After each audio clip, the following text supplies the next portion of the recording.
दररोज orange juice पिणं आपल्या शरीरासाठी चांगलं नाही हे मला माहीत नव्हतं, पण एका ताईने मला कमेंट करून सांगितलं की हे चांगलं नाही, ज्यामुळे ना आपल्या बॉडीतील शुगरचं प्रमाण जरा जास्तच वाढतं.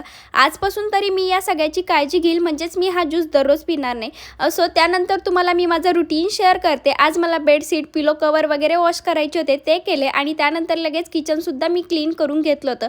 आता दुपारच्या वेळेस ना टाईम होता तेव्हा स्क्रोलिंग करत होते आणि माझ्या इन्स्टा फीडवर ना आजकाल फक्त साडी आणि मेकअपच दिसते. घरात एक फंक्शन असल्यामुळे ना मला काय घ्यायचं हे मी सर्च करत असते, त्यामुळेच माझी फीडवर ना हे सगळं येत असतं.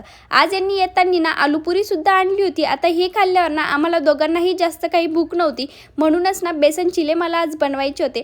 त्यामध्ये मी थोडासा रवासुद्धा टाकते, ज्यामुळे ना हे चिले खूप छान जाळीदार बनतात. पटपट असे गरम गरम चिले बनवले आणि मला शूट घ्यायचं लक्ष नव्हतं, थोडंसं खाल्ल्यावर लक्ष आलं. तुम्ही बघू शकताय, पण जाळीदार बनता एकदम भारी. तुम्हीसुद्धा नक्की ट्राय करा. त्यानंतर बाहेर गेलो आणि वॉकिंग करून आम्ही आमचा दिवस संपवला. बाय.